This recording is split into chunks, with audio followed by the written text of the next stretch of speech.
area with the kindness and respect you deserve. It is their goal to provide quality, compassionate services to you and your family during this very difficult time. Mike Parchman and his staff genuinely care and provide pre-arranged plans that accept insurance to help ease your pain in your time of grief. Neil Tarpley Parchman Funeral Home, people who care, a name you can trust. Since 1941, serving the public interest. WJZM Radio, Clarksville, Tennessee. The views and opinions expressed in this program do not necessarily represent the views and opinions of the staff, management, or sponsors of WJZM Radio.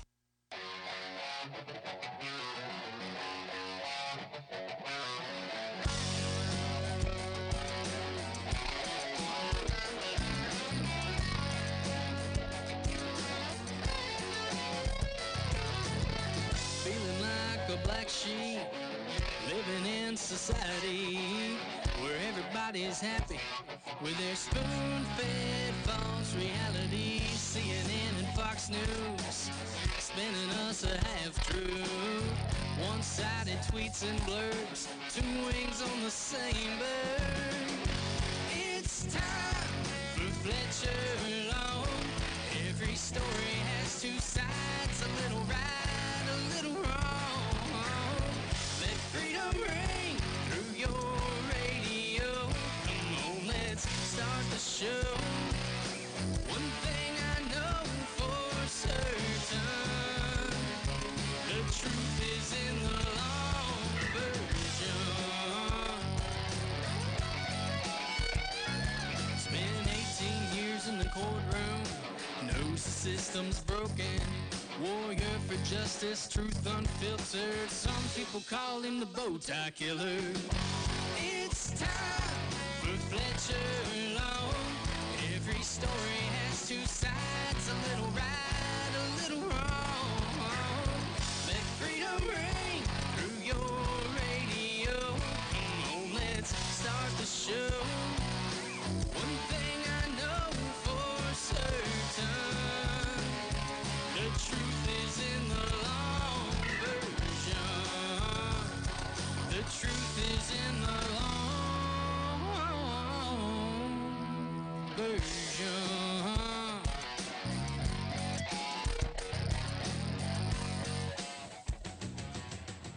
Good morning. This is Weigh-In Wednesday. It's brought to you by the Doctor's Diet Clinic.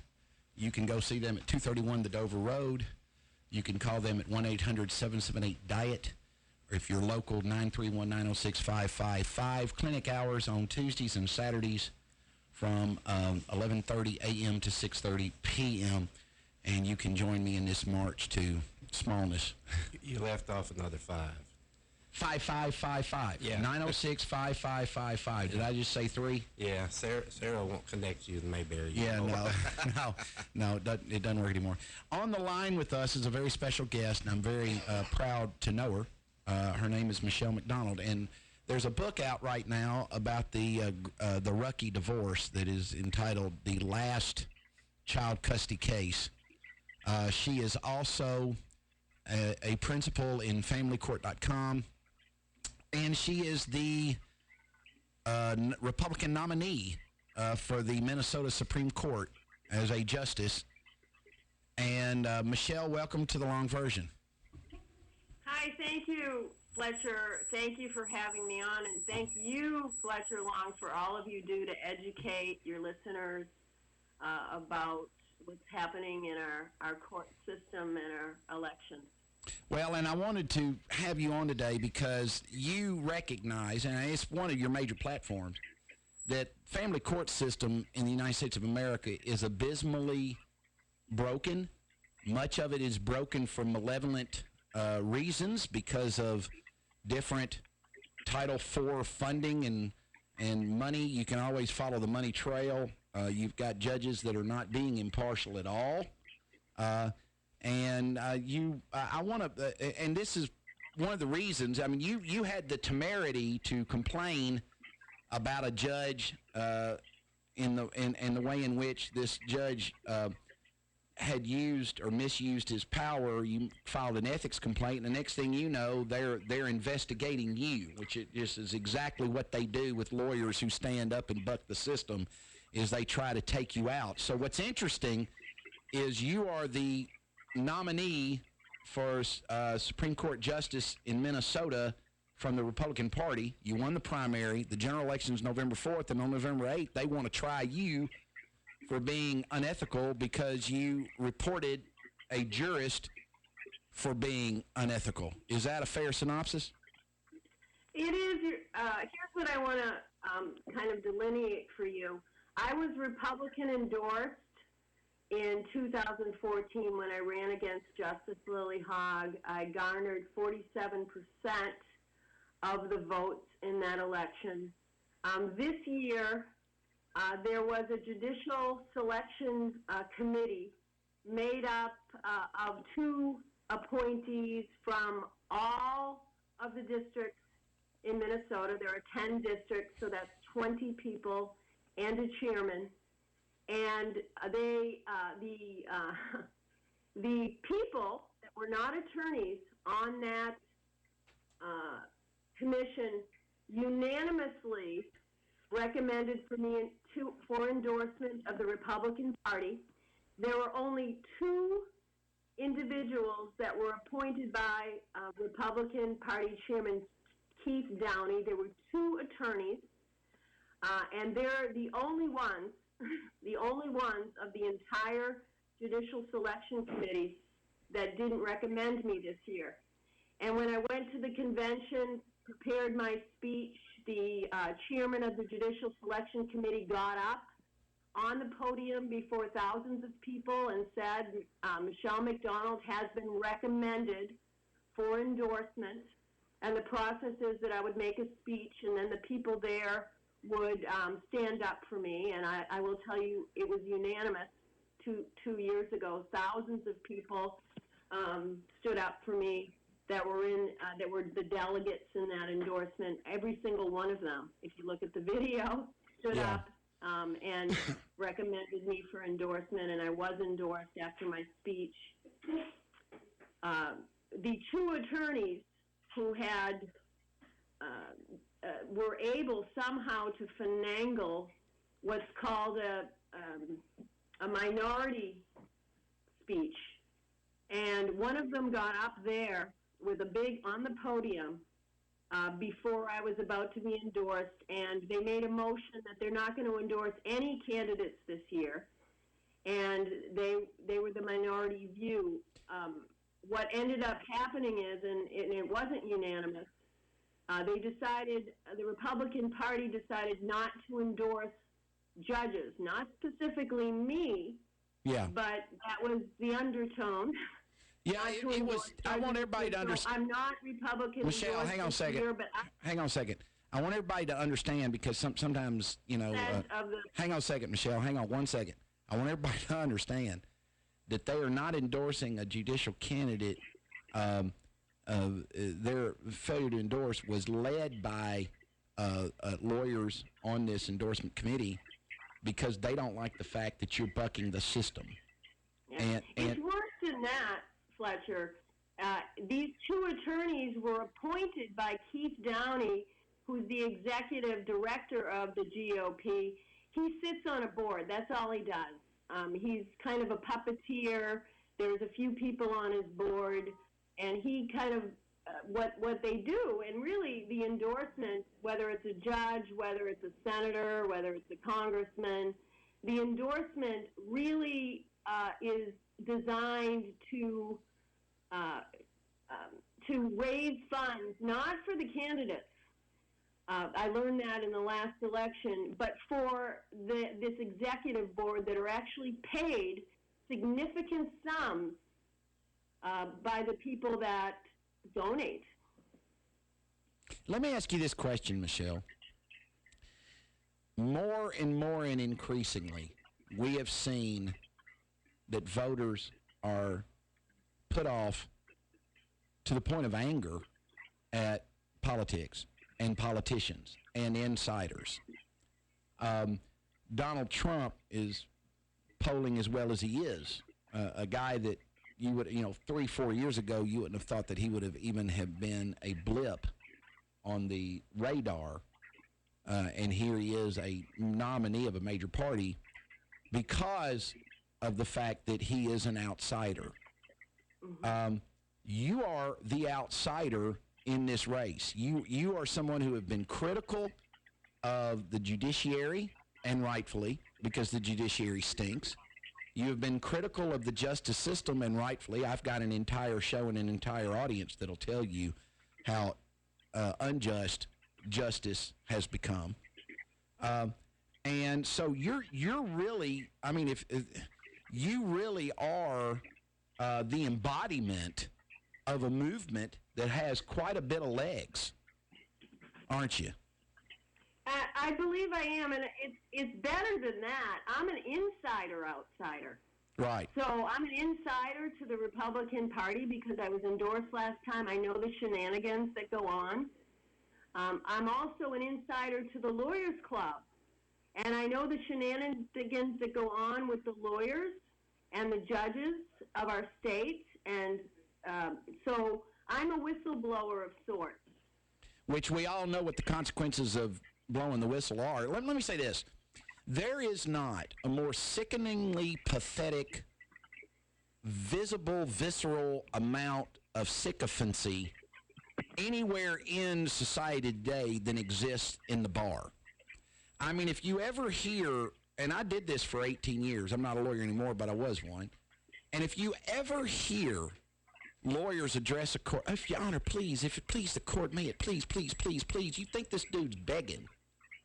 I mean, and if a judge ever manifest any degree of upset or unrest at what the attorney says, the degree to which these people do calisthenics and backbends to try to cajole this jurist who they treat as a king is really quite the spectacle.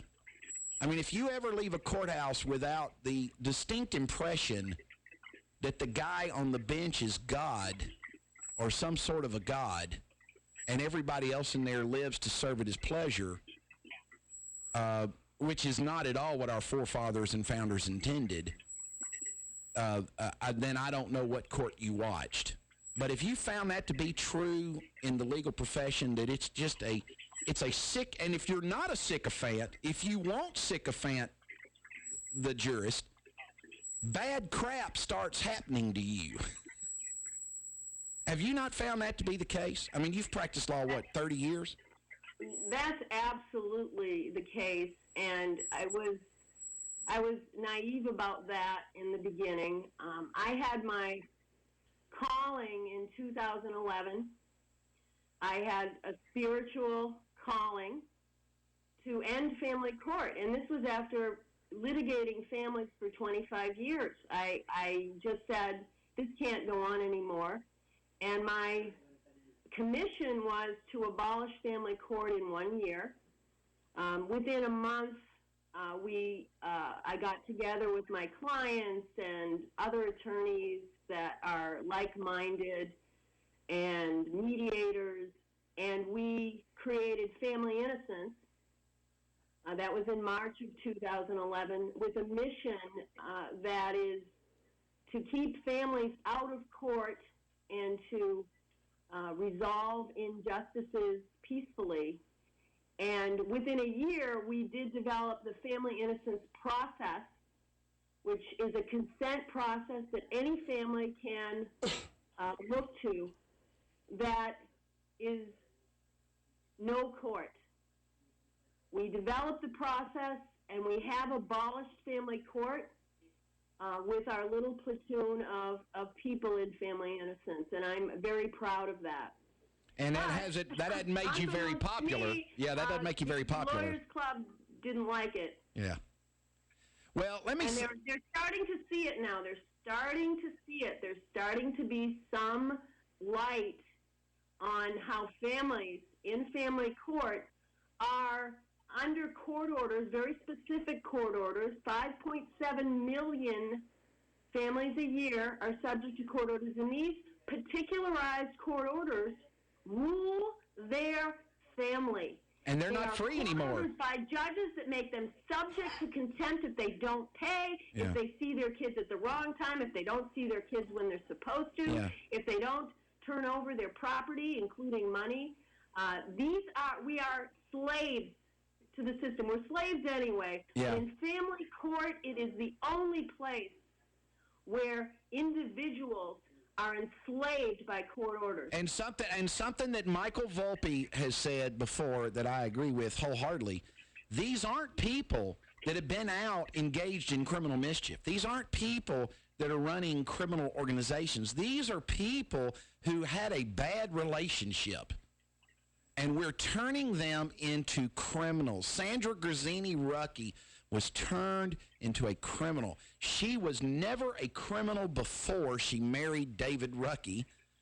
You know, we're taking these people, we're locking them up, we're throwing away the key because they have the audacity to not do as their master instructed in a free country that's supposed to have a free citizenry. Let me tell you, and I want to talk more about Rucky on the other side of the break, but let me tell you this, okay? This is something, you know, I grew up in an upper middle class white home in Hopkinsville, Kentucky.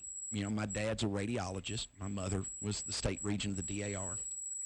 I go to law school, get a doctorate in jurisprudence, walk into a courthouse to be talked to like I am a dog because of for whom I am appearing. You know, if I'd have been appearing for the state of Tennessee, I would have been treated with the utmost of respect. But I walked 95% of the courtrooms into which I walked, I was treated like I was a leper in first century Roman society because of for whom I was there, because I was there to represent someone that had an absolute constitutional right to that representation. And there was a part of me at some point that said, two judges across the state of Tennessee, and boy, this caused me a lot of trouble, but there was a part of me that looked at DA's offices and judges and said, who in the hell do you think you are to talk to me this way? I'm not going to have it. I'm not going to have it. And if you're going to talk to me that way, I am going to fire back. The problem was they had power and I had none. And so I mean, the rest is history. We now know, we know what happens. They wore the black dress. Yeah, they had the black dress on, and they had the authority to do stuff to me, and I didn't have the authority I didn't have the ability to really fight it. After so many years, there was no way for me to fight it. But if there is something that is pernicious in American society today, it is the fact that we allow our government that is supposed to serve us to rule us. If there is a term that we need to do away with, we need to at least do away with the term sovereign in sovereign immunity, because it gives off the impression that we are subject to an entity that is lord over us, that we have no right to question, that we have no right to challenge. And it's with something as subtle, and you know, everybody knows the power of the N-word. Language has power, and I don't think it can be intelligently argued it doesn't. Well, there's another word that has power, and that's the word sovereign. And maybe we need to eradicate once and for all the reference to the United States government as a sovereign, because sovereign means king. That's the long version. Back after these messages. WJZM Radio, Clarksville, Tennessee.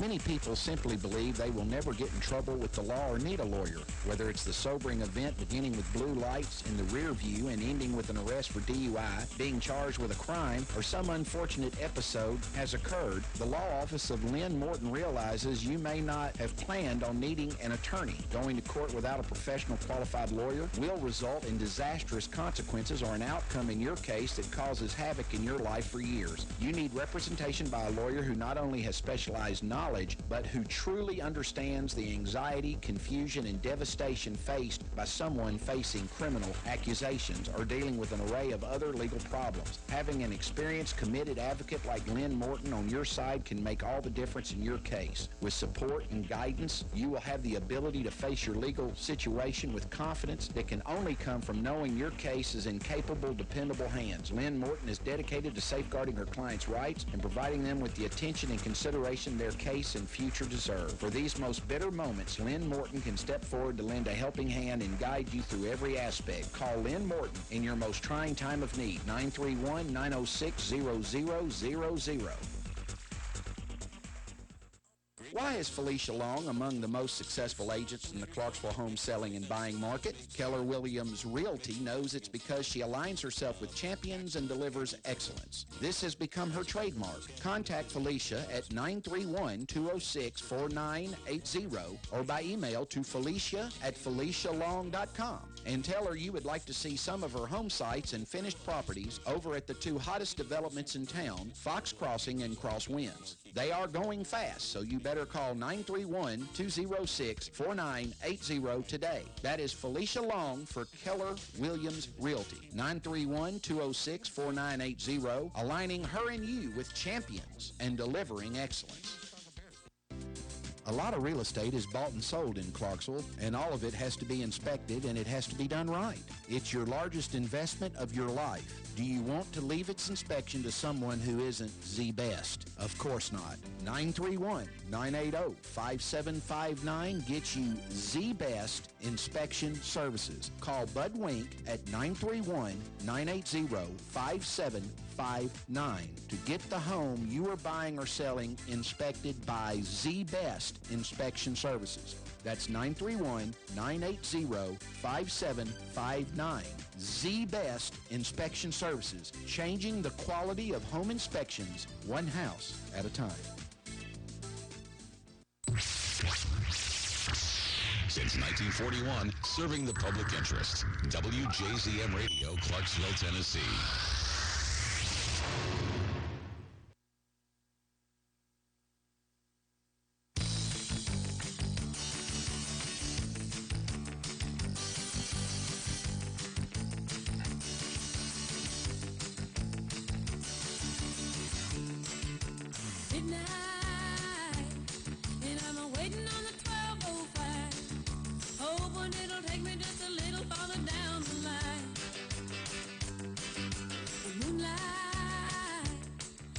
You're getting the long version. If you heard the last commercial break, that is now Felicia Long Grant.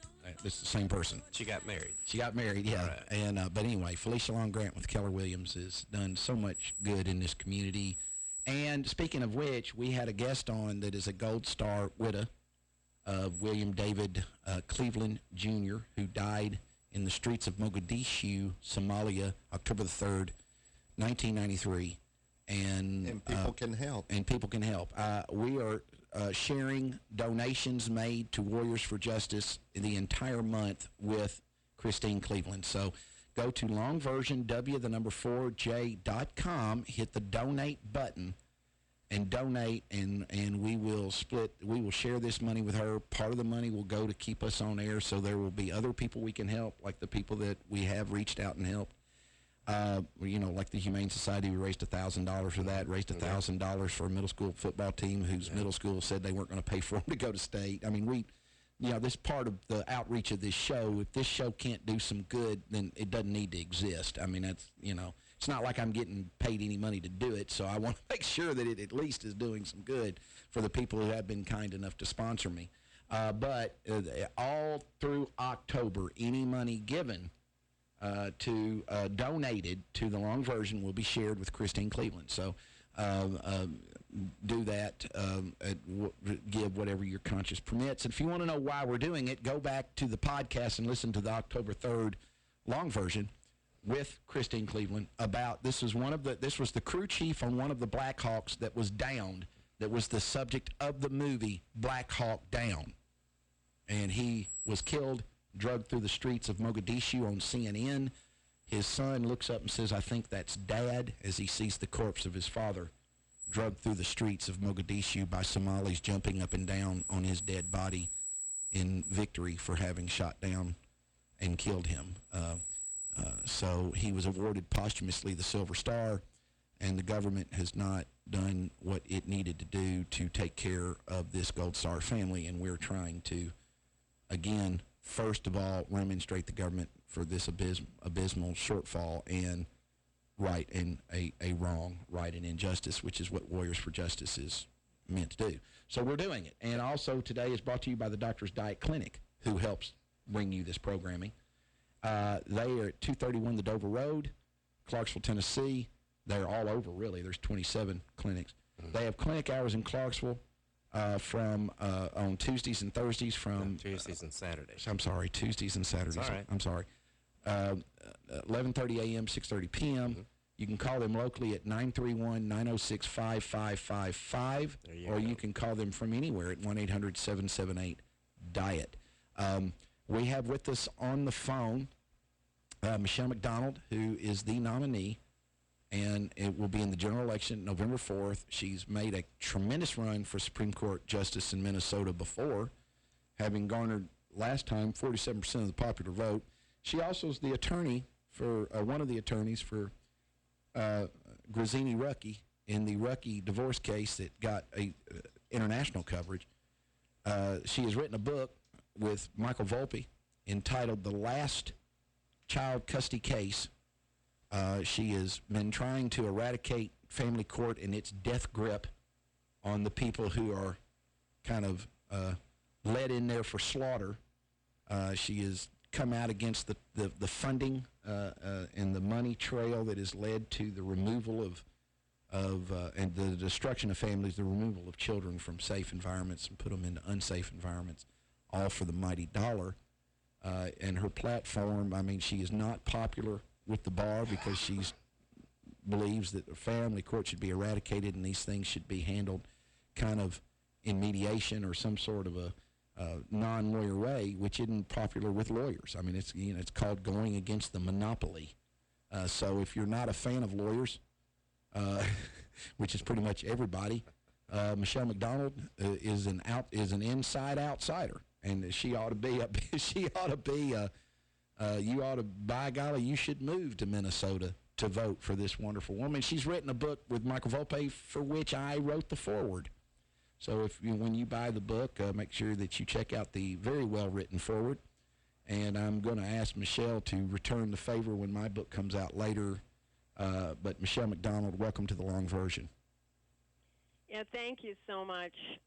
And I wanted to say the election is actually November 8th. Okay, thank you for clearing that up. It's the same, everybody's voting for the president the same day they'll be voting for me. Okay, all right. So it's an easy day to go and vote. And I also wanted to tack on to what you said earlier. You, Fletcher Long, went into court fighting for the liberties of your particular client. And all courts and all prosecutors should be erring on the side of liberty. But they don't. And not punishment and confinement. But they don't. And what I'm experiencing and what you're experiencing is the state of Minnesota. They can spend their jobs, their full-time jobs, and get paid to litigate against the good people of Minnesota. And we have to volunteer our time in most cases because the people that we help don't have any money to pay us. That's true. And use our spare time, make it a second full-time job, to defend liberties. And we have not won. We need to educate the people the way you're doing with this show, Fletcher. Thank you. Well, and for anybody that says, well, Michelle McDonald doesn't know the real Fletcher Long and she just doesn't know his story. Michelle McDonald knows every bit of my story from beginning to end. She knows me quite well. She's my publisher. So, the comments that she makes, I mean, the reality is, I've been very open about the fact that I'm a convicted felon, that I've been rendered infamous and that I've been disbarred. And, you know, I've been on the air now, I don't know, a year and a half, I guess. I've had well over 300 shows, I would think. And you have to make up your mind as to what you think I am or I'm not. And you have to make up your mind as to whether you think I'm genuine or not. You have to make up your mind as to whether you think I'm trying to prune the bushes to sell the house. I'm telling you the justice system, there is a problem. And one of the things that they'll do if they want to ensure that you're not believed is that they will take great pains to render you infamous, to convict you of an offense, so that when you cry out about the injustice, you will not be believed. So you can believe me or not believe me, but I've brought eminent number of guests on this show that have said the exact same thing about the justice system as I. And one of them was Lee Dreyer, who is a sitting judge in a town in Fairview, Tennessee, who is a staunch Republican and has never been convicted of walking outside a crosswalk. He told you the same thing. Michelle McDonald has told you the same thing. You know, I brought on a woman from Texas that told you the same thing. So, I mean, I've brought on a former police officer that was a member of the TBI, was a detective, or was assigned to the Drug Task Unit, which is a premier placement for police work. And they charged him with 11 felonies because they didn't like what he had to say, and they couldn't convict him of any. And to this day, they still talk about him around there like he's a leper. And he hasn't been convicted of anything. But he had the temerity to report fellow officers. You know, last night when Michael Pence said the police are the best of us, that is untrue. And I happen to like Michael Pence. You know, but am I saying his name right? I know a Michael Pence in Nashville. No. I'm talking about the guy running for vice president. I think it's right. All right. So I don't want to, you know, I have a friend named Michael Pence, so if I've juxtaposed the given names, I'm sorry. But what Pence said last night, that the police are the best of us. No, they're not. They're just like the rest of us. They aren't the best of us. They're like the rest of us. Mm-hmm. And the attitude that they are somehow better than we is exactly what's wrong with this country. Now, I agree with a lot of Trump's platform, and I agree with a lot of what Trump and Pence say, but I don't agree with that. That's deifying a government. You do not deify the government. They are not gods. They should not be treated that way. Well, sometimes, and they shouldn't require it if they're legitimate. We should respect their position, but we don't have to respect We should respect them when they deserve it. That's what I'm saying, like the office of president. Yeah, the office of president should be, you know, like Mark Twain said, you should love your country and your government when it deserves it. But what's happening in America is we want to lie about certain vestures of authority, like family court, and we want to lie about it and hope that if we ignore it and sound the all is well bell. And this show's not going to do it. I mean, I'm going to broadcast as long as I can afford it, but this show's not going to do that because we're not being served by persisting in the facade. Am I right, Michelle? Oh, yes, you're absolutely right. You know, it's a good time to bring up Sandra Gurzini-Rucki and the World's Last Custody Trial, the book that's going to be published this week, and why I believe, obviously it's not the World's Last Custody Trial, but why I believe it should have been. And here is why. Sandra originally invested about $1 million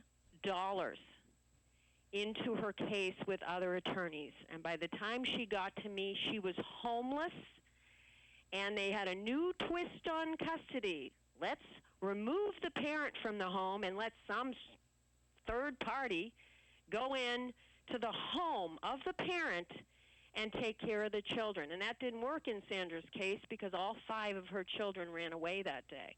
And I want everybody to understand. Not allow the parent to have any contact whatsoever, even through third parties, even their schools, now, even their churches. Hey, I want everybody to get that what this court did was they ordered Sandra Gurzini-Rucki out of her home. They ordered her out of her home and moved a third party into the home to care for Sandra Gurzini-Rucki's 5 children, and they rendered her homeless. And they did it in 2 hours. The order came down after the events were supposed to happen. In 2 hours, by noon that day, she was to leave her home, leave every single scintilla of property in it. She was only allowed to take the suitcase owned by the airlines and what she could put in it. She got one picture of her kids that she retrieved. That's it. And that day, and it was September 7th, 2000, oh wow, was it that long ago now? 2012, that happened to her. She owned her home. She was already divorced, people. And then later on, there is a custody trial scheduled. And I am roped into this custody trial because I had just had a very limited representation of her. I was bringing a constitutional challenge to the very order we've been discussing. And you didn't run from it. So I want everybody to understand you represented her when you didn't have to, and you didn't run from it because of your obligation to justice, and that's why they should vote for you. And I'm going to say it if you don't feel like you can. But go ahead. Yeah, thank you, because I had all of us have retainer agreements. If clients don't pay or can't pay, we don't have to represent them. Right. They're entitled to legal representation, but the state's not going to give them anybody in a family court case if they can't afford it. Oh, no. If you have a job, you don't get representation. You have to pool from all of your resources. If you don't have a bank account, you don't get representation. Unless you have family or friends or supporters or an attorney like me that's taking it on because I see the egregious injustice of what happened to her that day.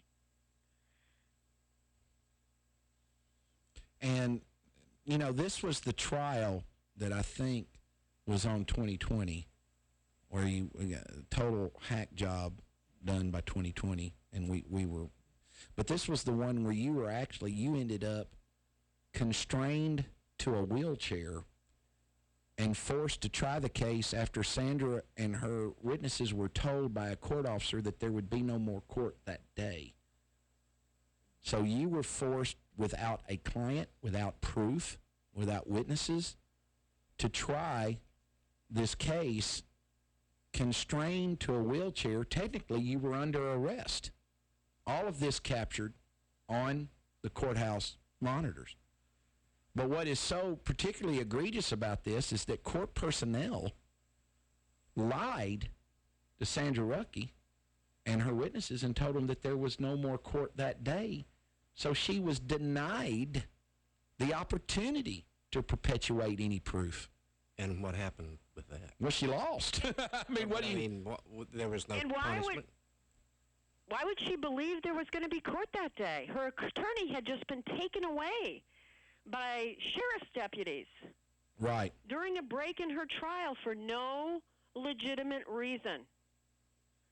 And then handcuffed and brought back to an empty counsel table. The judge wasn't on the bench anymore. And I was actually stripped of my clothing. I was stripped of my hairpiece. I was stripped of my eyeglasses. Your dignity. I was stripped of all my jewelry. I had no shoes on. They took my shoes. And they tied and I had never experienced this before, they took the handcuffs and they put a belt around my waist and tied the handcuffs to the belt around my waist and put me in a wheelchair that I understood I was fastened to, so my hands were tied, and they wheeled me back out to this empty counsel table with no client there. And the other attorneys were still in the room. Hey, we got to take a break. Back on the bench. We got to take a break right there, but we're going to come back to this story. This is Michelle McDonald, Minnesota for Justice, running for the Supreme Court in Minnesota. Please vote for all you listening to me. You're getting the long version.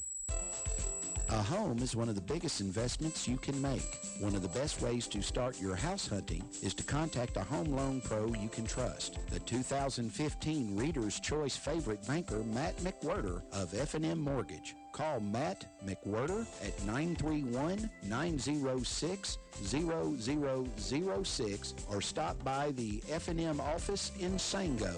Equal housing lender, member FDIC. WJZM Radio and WJZM.com is where Clarksville hears the news. If it's going on in Clarksville, it's on WJZM Radio and at WJZM.com. Since 1941, WJZM Radio has been Clarksville's broadcast leader for local news, sports, and current events. Depend on WJZM and WJZM.com to hear what's going on in Clarksville. If it's news, you'll hear it on WJZM Radio and WJZM.com. Clarksville's information station is WJZM Radio and WJZM.com.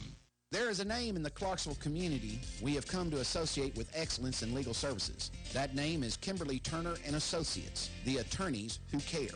There are times in life when reliance on attorneys who care is particularly critical. Family strife is definitely among those times, whether it be divorce, child custody, juvenile delinquent petitions, alimony or child support increases, or any type of strife which invades our personal lives. Kim Turner and Associates are the attorneys who care.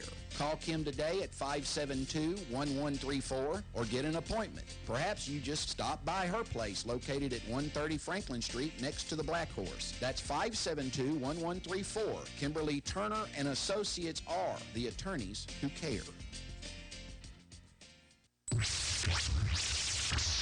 Since 1941, serving the public interest. WJZM Radio, Clarksville, Tennessee. Hello, this is Mike Cullison. You're listening to the long version with Fletcher Long.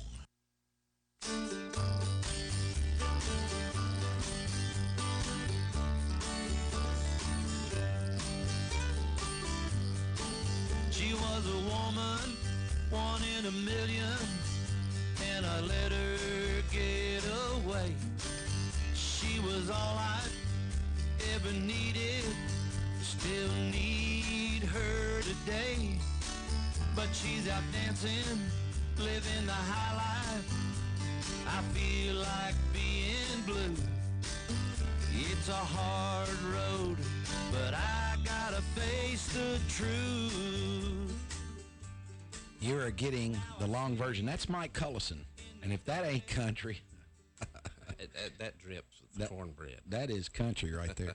We've got Michelle McDonald on. We went to break. We were discussing the Rucky, the subject of the book, the last child custody trial, which, of course, that's tongue-in-cheek. It's not going to be the last child custody. It should be the last child custody trial. But we were talking about what they had done to you. I mean, you were a very well-respected member of the GOP. You don't have any criminal background. I mean, they treated you like you were Sirhan Sirhan. Yeah. Or Hannibal Lecter. Or Hannibal Lecter. That's a better example. Yeah. You know, as I started to say, and I get passionate about it, and and it is personal to me. Well, it's called PTSD. You've been through some trauma, much like I, and we just seem to obsess over it. There's just nothing we can do about that. But go ahead. Yeah. The reason I call it the last custody trial, the world's last custody trial, is because I have learned that we don't need lawyers, we don't need parents, we don't need witnesses, because the system, the professionals, the judges are going to do what they want to do no matter what. And this is the prime example of that. If you can hold a trial with no parent and an attorney handcuffed with no files and still carry on, it can happen, and not in that way, but it happens in that way every day. The machine is going to run over you no matter what you do, no matter whether you have an attorney, whether a professional is on your side, whether the professional is not on your side, whether you've filed a motion, whether you've not filed a motion. It's just going to do what they feel like doing to you. This is our system, and the public needs to know it. That's true. And if they want to convict you, you will be convicted. That much you can count on. And if they don't get you one time, they'll just bring another case. They'll just keep bringing them. And it's an engineered system. It really is. In the criminal realm and in the family court realm. And people go to it for justice. They go when they're being deprived of their children. They go to court when they're being deprived of their property. And what does the family court do all the time? They deprive you of your children on weekends or some days during the week. They deprive you of your money. They deprive you of your property. They do not give anything. And this is true in the juvenile court system, too, where a parent might make a mistake. They don't help mothers anymore. They don't help fathers anymore that have no money. No. They prey. They prey on the poor and collect funds from a government entity that is paying them to subjugate the populace to a kind of a caste system. I mean, you're a serf, and you can see it by how the court addresses you. You walk into court and you watch. If you're in Clarksville, Tennessee today, go down to the courthouse. Watch the judges address not just the litigants. Listen to them address the lawyers. Now, it won't be the state lawyers. Let me be very clear. General, yes, sir, General, yes, General, yes, General. I mean, they know exactly on whose team here. They got that. Listen to them address defense lawyers. And where the justice system's breaking down, and this is why this show exists, is because, and of course you don't get this opportunity or benefit in family court, and that may be a problem, is where the justice system is breaking down is because people that have jury service aren't doing the job that our founders intended the jury to do, because they presume that the police are the best of us, like Mike Pence said last night, and they are not. They are not the best of us. They are the rest of us. They are like the rest of us. They are no different than the 12 people. And if you're giving them the benefit of the doubt, then you're not critically analyzing the proof that they're putting in front of you, which is what our founders intended you to do. Just like in Sandra Grazzini Rucky's case, she was tried to a jury. But you see, that jury didn't do their job. First of all, I'm gonna garner. Now, let me say this. She was convicted of custodial interference, I think was the conviction. But, Michelle, I'm going to garner a bet that the judge treated the state representative in the courtroom, the district attorney, people's attorney, whatever you call them in Minnesota, with an exceeding amount of deference. Is that true? Yes, it's absolutely true. And I'm going to bet, wait a minute, I'm still betting. And I'm going to bet that the court treated you and your co-counsel with almost a palatable and visible disdain. Am I right? You're right. And I was her attorney up until the time that she was extradited to Minnesota. And I think I mentioned on your show, I was following her extradition. I had filed that I was going to be representing her. Yeah. And she had been captured there. And it's just egregious. It's all in the book. Her travels back here to Minnesota. She feared for her life. Wait a minute. I have some more things I'd like to bet. I'd like to bet this. All right, now, they treated the government with an extreme amount of deference, treated you and your co-counsel with exceeding amount of disdain. I am going to bet that every juror left that courthouse to a man or woman with the distinct impression that the government were the good guys and that Miss Rucky was the bad guy. Would I be right? You're right. I'm gonna bet that if you would have asked the jury or polled them after the trial, if you would have asked them this one simple question, for which side do you believe the court was pulling? I'm going to bet the vast majority of jurors would have said, well, the state of Minnesota. Would I be right? You're absolutely right. And so, in doing what this judge did, number one, he was partial. So he violated rule number 1 of his ethical canons. He did not provide this defendant with a fair trial. He played into at every turn he could. He contributed to the perception that Sandra Ruckey was the bad guy and that the government and David Ruckey were good guys. He played into that perception. He fixed the case. He got a conviction, which there was almost no way to overcome it, and that jury went back there with the distinct impression that the judge would have been upset with any verdict other than Sandra Ruckey is guilty.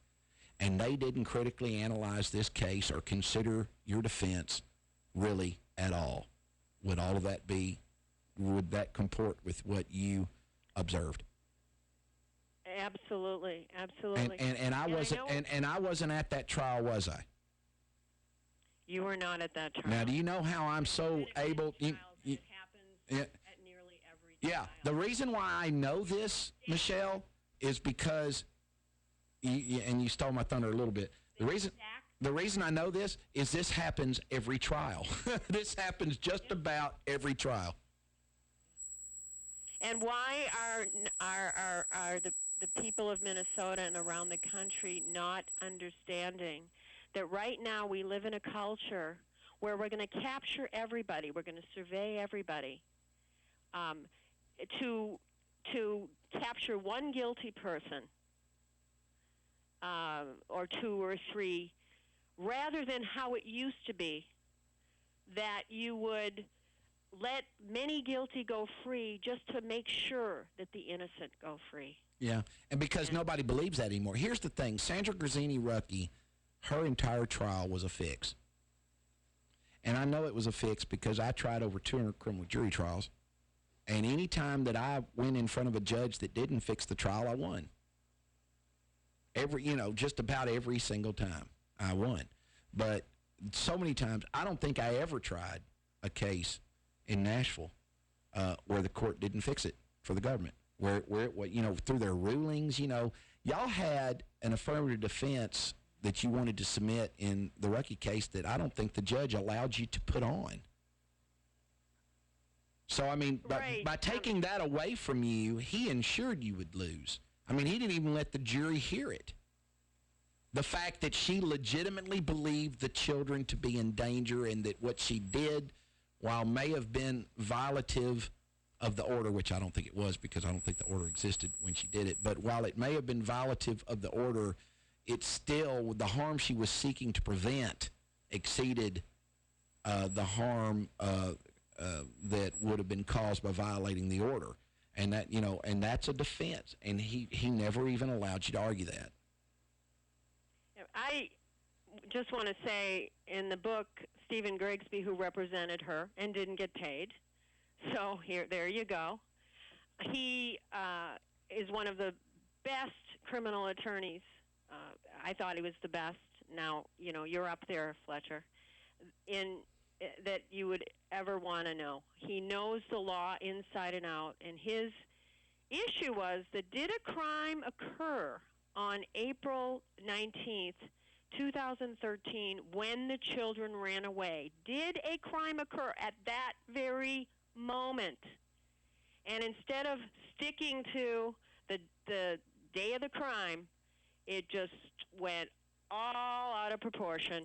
Well, because the government argued that when they don't have, for instance, what the government will argue, because I made the argument my lawyer for me, when I was accused of extorting money and convicted of extorting money from Michelle Langlois, the conversations that they attributed to me, of which they had no proof I ever engaged in, but she said I did. But the conversations they attributed to me occurred at a time when Michelle Langlois and I were both in Nashville.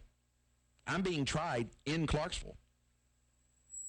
So one of the defenses we raised is that the government cannot prove that I committed a crime in Montgomery County, even if I committed one.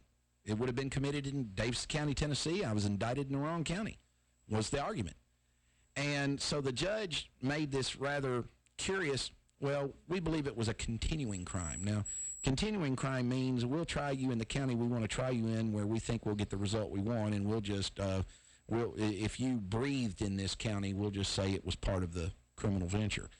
Is that kind of what they did? You know, they said it was a continuing crime, so even though the event that they indicted happened on a date that pre-existed the order, the judge just found, well, you know, but she continued to violate it even after the order was entered, so it was kind of a continuing crime. Is that the analysis they employed?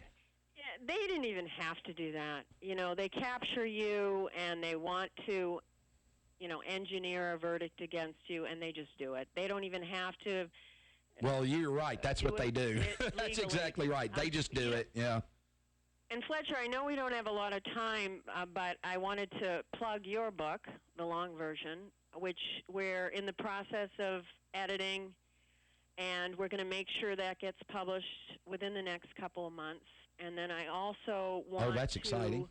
Read. Yeah, you're excited about that. And it was a unanimous decision of the board of FamilyCourt.com that your book is next. We also have a book, Sandra Grazzini-Rucki and the World's Last Custody Trial, written by myself and with the help of Michael Volpe. I want to read to you just quickly because I know we don't have a lot of time. Hey, listen, we got a second hour, so don't sweat it. Oh, but we go do? ahead. Yeah, okay. yeah, it's a 2-hour show. All right, then I'll read it to you now. All right. One of the chapters is called Modern Family, and it reads like this.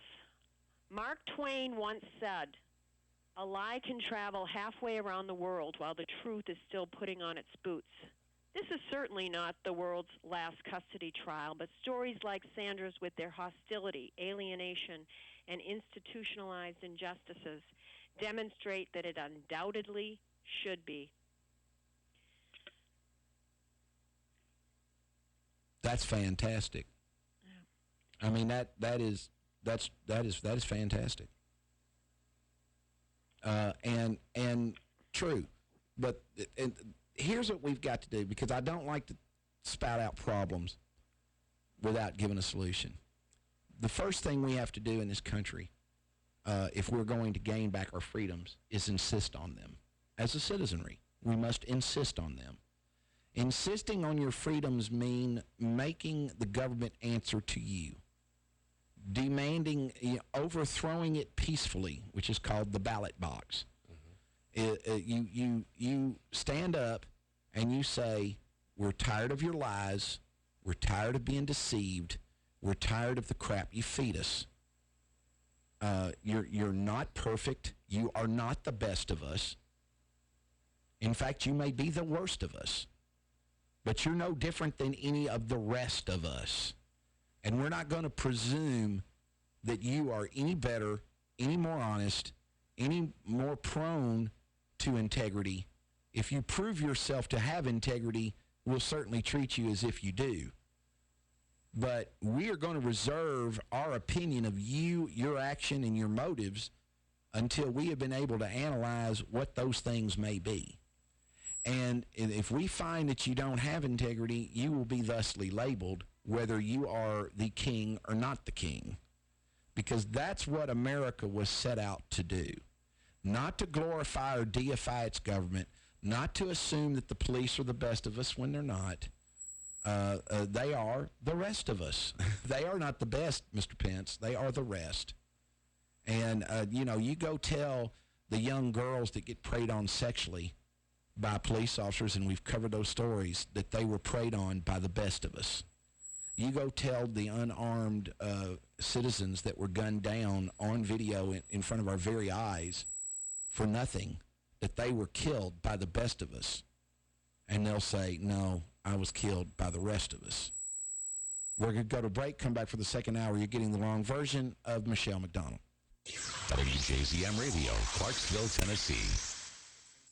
Why is Felicia Long among the most successful agents in the Clarksville home selling and buying market? Keller Williams Realty knows it's because she aligns herself with champions and delivers excellence. This has become her trademark. Contact Felicia at 931-206-4980 or by email to felicia@felicialong.com. and tell her you would like to see some of her home sites and finished properties over at the two hottest developments in town, Fox Crossing and Crosswinds. They are going fast, so you better call 931-206-4980 today. That is Felicia Long for Keller Williams Realty. 931-206-4980, aligning her and you with champions and delivering excellence.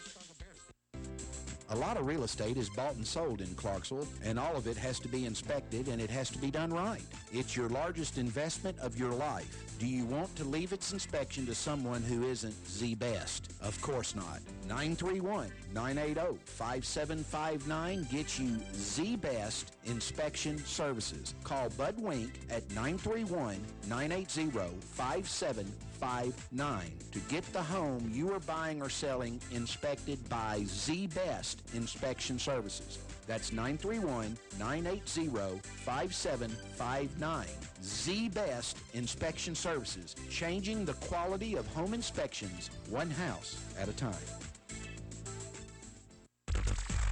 Many people simply believe they will never get in trouble with the law or need a lawyer, whether it's the sobering event beginning with blue lights in the rear view and ending with an arrest for DUI, being charged with a crime, or some unfortunate episode has occurred. The law office of Lynn Morton realizes you may not have planned on needing an attorney. Going to court without a professional qualified lawyer will result in disastrous consequences or an outcome in your case that causes havoc in your life for years. You need representation by a lawyer who not only has specialized knowledge, but who truly understands the anxiety, confusion, and devastation faced by someone facing criminal accusations or dealing with an array of other legal problems. Having an experienced, committed advocate like Lynn Morton on your side can make all the difference in your case. With support and guidance, you will have the ability to face your legal situation with confidence that can only come from knowing your case is in capable, dependable hands. Lynn Morton is dedicated to safeguarding her clients' rights and providing them with the attention and consideration their case and future deserve. For these most bitter moments, Lynn Morton can step forward to lend a helping hand and guide you through every aspect. Call Lynn Morton in your most trying time of need. 931-906-0000.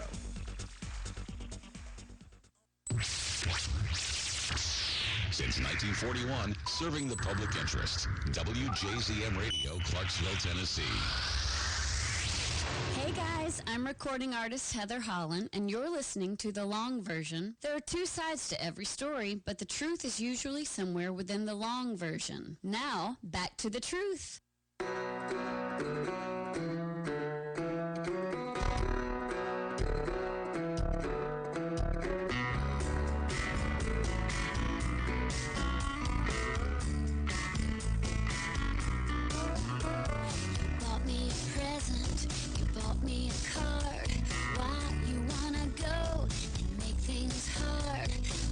This was my night, we'd go out. Why you always blow my candle out? Why you always blow my candle out? You're listening to the long version. It's brought to you today by the Doctor's Diet Clinic. You know, this being reported, an officer was accused of rape. Could have more victims. Being reported by WSMV. A Spring Hill police officer assaulted women during a traffic stop. He was arrested yesterday. His name is Christopher Odom. Following an investigation, two women who said he had sexually assaulted them. You know how they ended up catching him? It was on his dash camera video. Now, the danger, Mr. Pence, of describing the police officer across the country as the best of us is that you're also talking about Christopher Odom, a guy who, prior to dash cam video, would have told you that these women were whores and liars. Just making this up. And we're making this up because they're mad they got stopped for a traffic violation, and everybody out there would have believed it because we want to believe that they're the best of us. Yeah. But they're not the best of us. They're just like the rest of us. And here's a guy out there using his position as a police officer, according to the dash cam video, which if anyone would like to argue with that, go right ahead.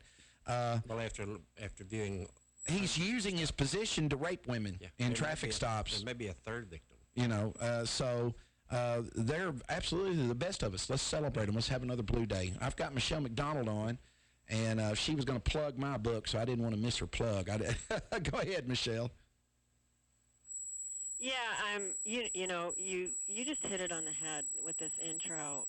And I don't know if you know this. You probably do. I was a small claims court judge and a referee in family courts for 22 years, and it was an adjunct position part-time. And I used to think that there was one side to a story and the other side to the story, and the truth is somewhere in the middle, but absolutely, positively not. The truth is in the long version, and that's, what we're going to help promote in your book. People need to know there is a truth, and it's in what I call a unified process. Everybody getting together and kind of getting at the truth, including the facilitator and the person that's supposed to determine the facts, the judge. Well, I can tell you this, and this is a lot of the reason why I have this show. Over an 18-year law practice that, by all accounts, it cannot be questioned was an active one. And when you try over 200 criminal jury trials to verdict, that came in as a part of the proof of my case, and the government never even flinched at that. They say, "Hey, okay." They never flinched at that. So I mean, it's a well. I don't know how many jury trials I've tried, but there doesn't seem to be any question that number must exceed 200. It could have been 300. I don't know, but nobody ever flinched at that. And frankly, in front of a jury, I looked like a guy who had tried 200 criminal jury trials. I was very comfortable in front of them. But in all of that time, it was shocking and abhorrent to me the degree of integrity that a layperson was willing to attribute to a police officer just because he was wearing a police officer's uniform and had a badge. And I found it, frankly, violative of our freedoms. It's you cannot presume in a dispute, if you're a juror and a fact finder, or a judge and a fact finder, you cannot presume that the government is always right, because how is that an impartial view of the events?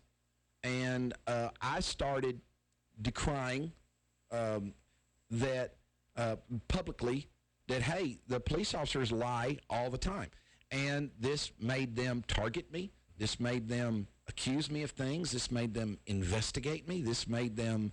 I had the director of the TBI gave instructions that he wanted to be briefed every time I appeared on television. And these people got very, very upset and mad at me, and set their hat to destroy me, and they won. But they set their hat to destroy me because they didn't like what I had to say. And what I had to say, you hear every day, all in the long version, and you'll read it in the book. What I had to say is these aren't people that are entitled to your belief without any corroborative evidence that lends support to their credibility. That's all I'm saying. I'm saying that you should not believe them any more than you believe a plumber, an electrician, the guy that mows your grass, a dog catcher. Because we're all human beings. That's today's theological moment. Is brought to you by Meeks and Meeks Attorneys. Is that, all of us fall well short of the glory of God, even the people in blue. But see, we celebrate, deify, and hero worship people that are out there at traffic stops raping women because they have the authority and ability to do it, and believe they'll never be caught, and believe that if they are, there won't be a consequence, or they wouldn't be doing it. And unfortunately for them, we got camera footage of it now, which is why they'd like to do away with those dashboard cameras and body cameras in some states. And I think I even read somewhere that in Minnesota they want to outlaw it, Michelle. I think that would be a very poor idea. No, we need to have these cameras if we're going to hand them a gun and give them life and death decision-making ability. Wouldn't you agree? Yeah, I agree. Let me point out something else that's people need to understand. In only the rare case are police actually witnesses to the crime. Think about that. Yeah. Now, obviously, in the example you explained with the police officer, he was a witness to the crime because he actually committed it. But so our officers get up there with their investigations and testify as to their investigations, what people said to them, et cetera, et cetera. This is pure hearsay. And they're lending credibility to a version that was related to them by somebody whose credibility we definitely should question. They're not even a police officer. Right? I mean, so when they're my investigation tells me blah blah blah, what they're telling me is what they're saying is you should believe me. I'm going to lend my credibility to this person who's not even here today.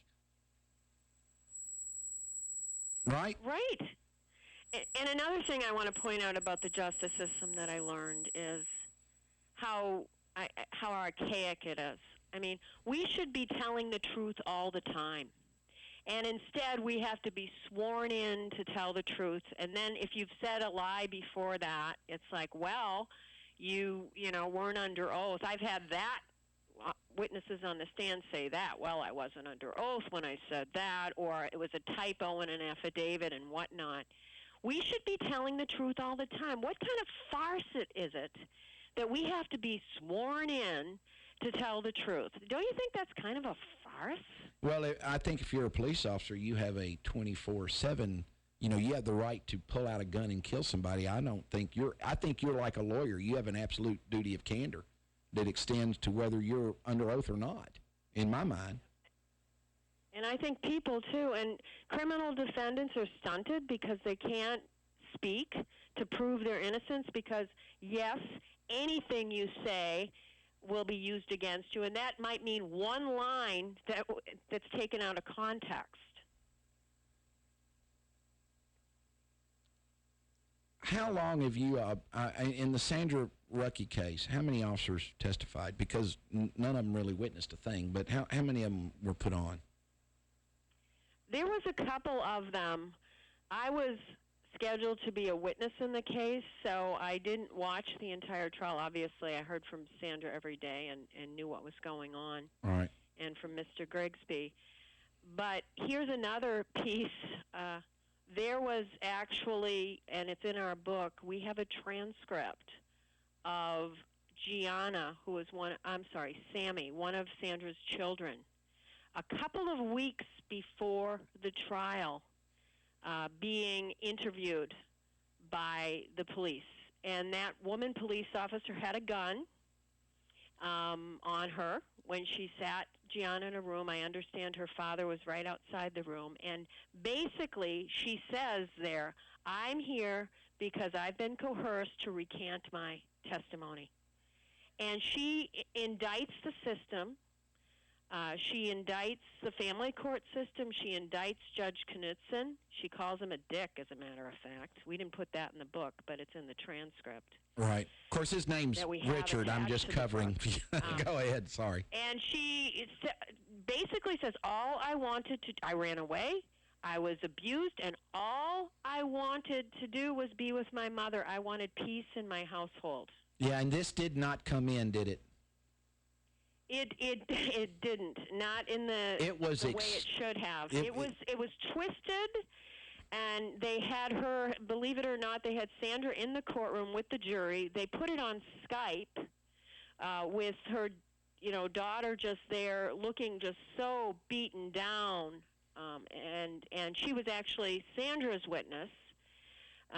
But they didn't let any questions be asked that were pertinent. They were it was not helpful to Sandra, I'm sure. It just looked like a beaten down kid who was probably beaten down by the fact that she was living 2 years in another place when that wasn't the case at all. They ran away. They were there voluntarily. Yeah. And they were at a horse farm for abused children, so they ran away to the right place. Yeah, and the funny thing is that I think, haven't they indicted the people where they were being cared for too? Yes, they have, and they are subject to a trial, I think January and February. Doug Dolan, the husband, and Gina Dolan. And so they're going to teach these people who hid Jews in their attic what the price of hiding Jews in the attic are. or what the price is. That's what it boils down to. Now, I mean, this is a figurative, not a literal, but they must be, Sandra Rucky, the sentence that she got. I want to talk about that for a second. Absolutely pathetic and ridiculous. She was sentenced to a 6-year sentence, largely probated. She had to serve. She's serving a great deal of it in jail, or a portion of it in jail. But what the judge wanted to do was to, for the next 6 years, make her serve 15 days a year, where this hung over her head for the next 6 years. I was asked by Michael Volpe. He sent me a copy of the proposed sentence. I think she had a choice. She could serve more time, or she could do it 30 days now and 15 days on the anniversary. So I mean, so she could be further humiliated. That's somewhat wrong. She didn't have a choice.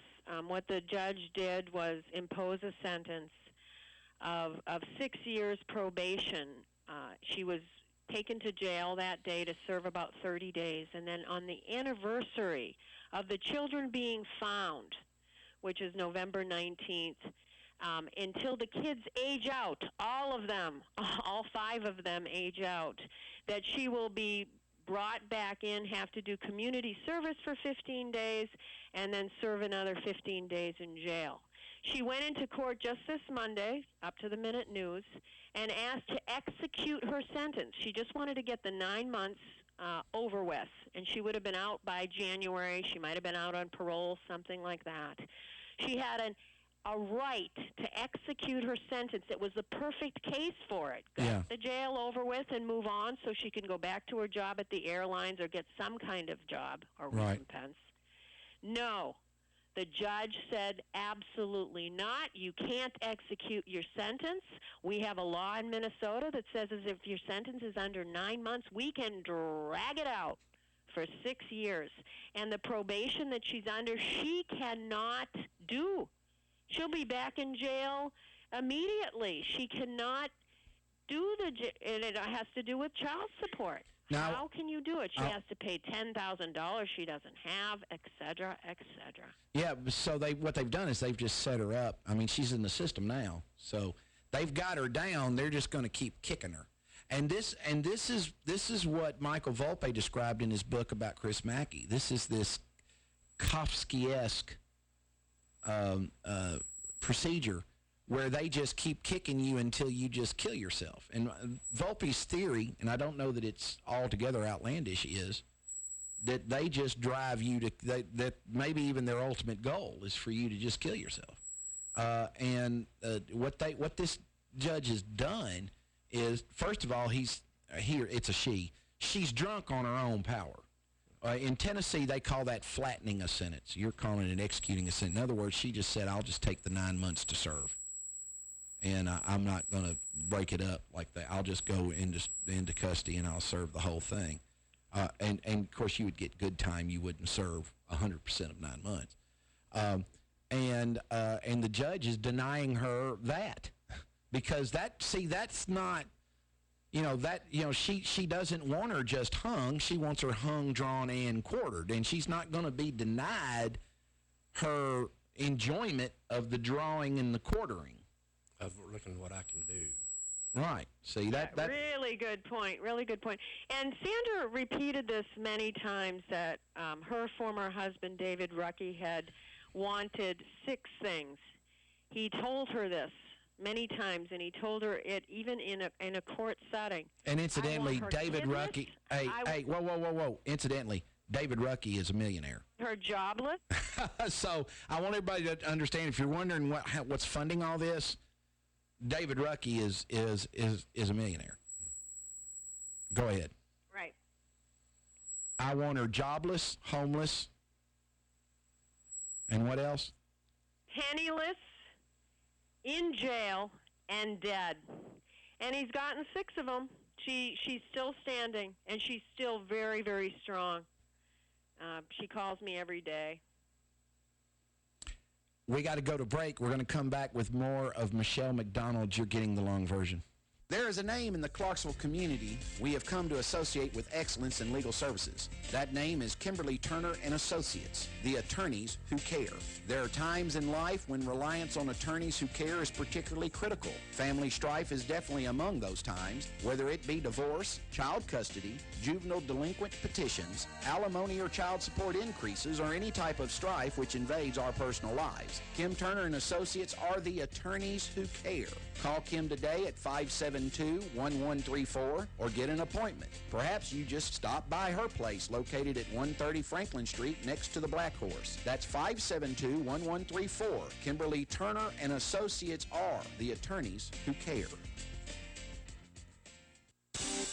When Clarksville wants to hear what's going on, we did it a little bit different than a typical TIF. A lot of times they're just project related, so you'll go out and you'll just take this parcel of land and you'll create a TIF there. We looked at it from the standpoint, let's create a district, let's create an area, and people can look and say, well, hey, I like that corner over there, I like that parcel over here. And we actually took it to the state comptroller, and it's the first one that's really been a district that is centered around the Civic Plaza project. That is the project, but we've created this district around that to hopefully get redevelopment, and it's the first one that's been done like that in the state. they hear it on WJZM Radio.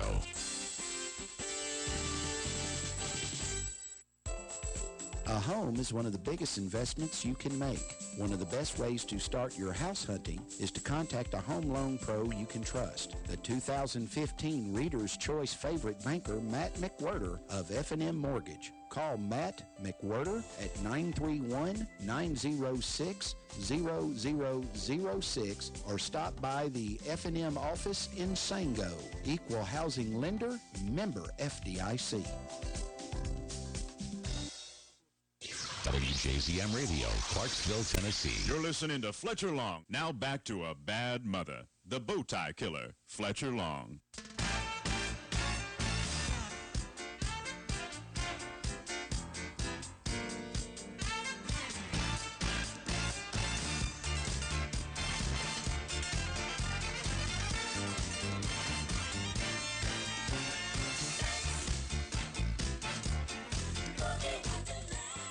You're getting the long version. It's brought to you today by the Doctor's Diet Clinic. They have clinic hours on Tuesdays and Saturdays, 11:30 a.m. to 6:30 p.m., 231 the Dover Road. You can call them at 931-906-5555 or 1-800-778-DIET. Michelle McDonald is on the line with us, and she is co-author of the book, The Last Custody Case, about the Rucky divorce in Minnesota. She is also a candidate for the Supreme Court, which is popularly elected in Minnesota, in the state of Minnesota. She has been subjected to possible professional sanction because she had the audacity to question a judge's authority and file a complaint against this judge, for which she is reaping the benefit that you get for blowing the whistle, which many of us on here are, with which we are well too familiar. But she is my friend and a wonderful person who has fought for a justice, has spearheaded a campaign to end family court. And Michelle, let's talk about that for a moment. For people say that's crazy. The only thing that family court's really doing is creating a new class of criminal, really. And they're taking one of the parents and making them a criminal. In David Rucky's case, he has the wherewithal, connections, and money. I mean, it really, none of the process that has adjudicated Sandra Rucky, now a felon, has been at all fair or impartial. Would you agree? Oh, absolutely. You know, I wanted to say about Sandra Grazzini Rucky's criminal trial that there were only a few witnesses to the crime. And Sandra was a witness, and she testified. Right. And Gianna, one of her daughters, was asked to be a witness, but they excluded her. Sammy was a witness, and she testified. Gina Dolan testified. She got immunities and testified. And then Dee Dee Evavold was also called to testify. They canceled her. Now, is Dee Dee Evavold, is she one of the women who, is she been charged with an offense? She's been convicted. She was convicted, I believe it was last week. But my point is that, but they bring in all these superfluous witnesses. They have all their witnesses there. Right. Let's hear from the witnesses to the crime and not all this superfluous stuff to try to literally prejudice the jury. Well, see, this is, and you made a good point earlier that I want to go back to. You said that in the vast majority of criminal cases, the police officers did not witness really any dispositive event, and that is true. Now, they have this technique among prosecutors that I used to call, when I was practicing attorney, I used to call it the badge parade.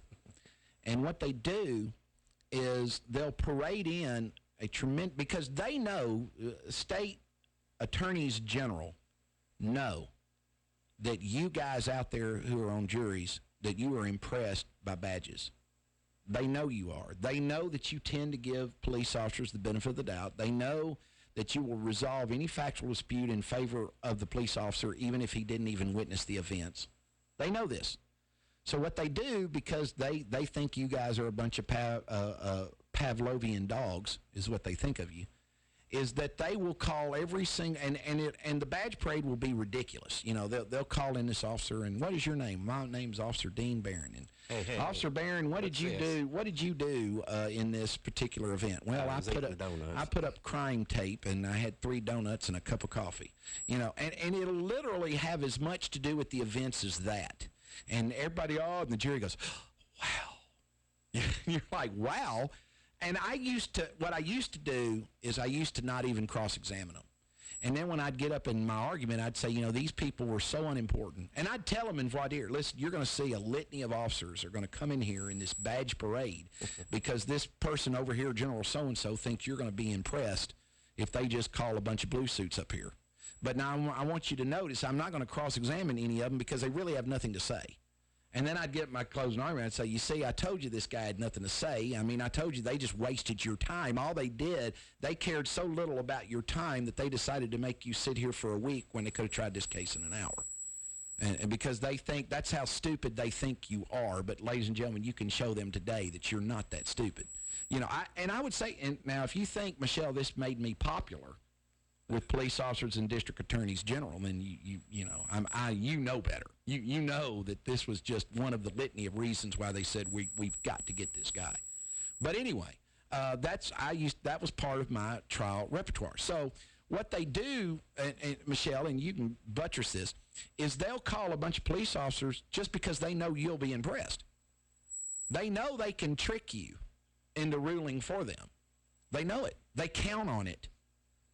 Or else, why would they call them? Because, you know, it really doesn't matter who put up the crime tape, right? I mean, you know, what'd you do? Well, they were walking into the station, and I opened the door for her. Thank you, Officer so-and-so.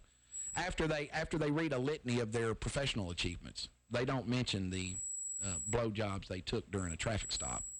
You know, even if they know them, they don't mention that. But they mention, well, did you win a commendation medal for honesty and integrity? Yes, I did. Matter of fact, I did.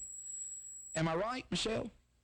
Yeah, you're absolutely right, and this should be another chapter in your book, The Badge Parade. I mean, people need to understand that, you know, these are supposedly experts. The vast majority haven't witnessed anything. They haven't broken up a fight or whatever the case may be. They've gotten calls, and they don't know what happened. And they're really not experts. Often not on video. And they're not experts. And the court has held many times police officers are fact witnesses. So all that opinion stuff they tell you from the witness stand, the judge shouldn't be permitting anyway. Wouldn't he call it hearsay if it was from the other side?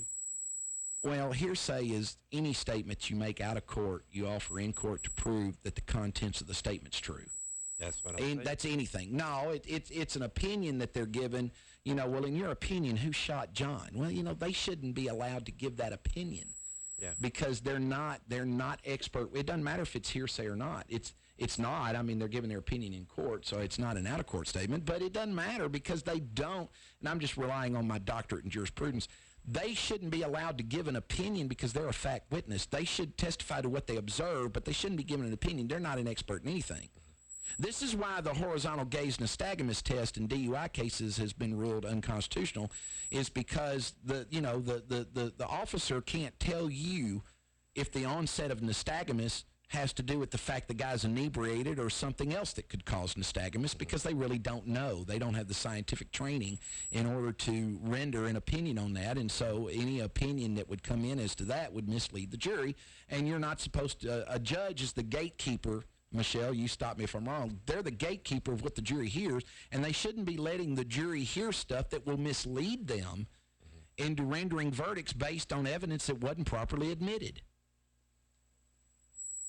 Yeah, and what happens, though, is that so much, and this happened in the Sandra Grazzini-Rocky case, so much evidence was improperly admitted that they would have had to call a mistrial every 5 minutes. I mean, from when the jury was picked, there was cause for mistrial. And that's another strategy the government has. It's called the shotgun blast.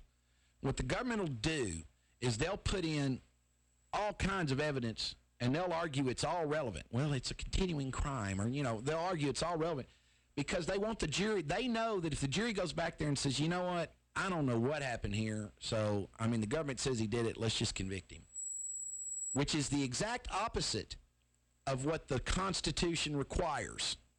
What the Constitution requires is that if you're confused about what the outcome should be, you're supposed to hold you're supposed to hold that confusion against the government.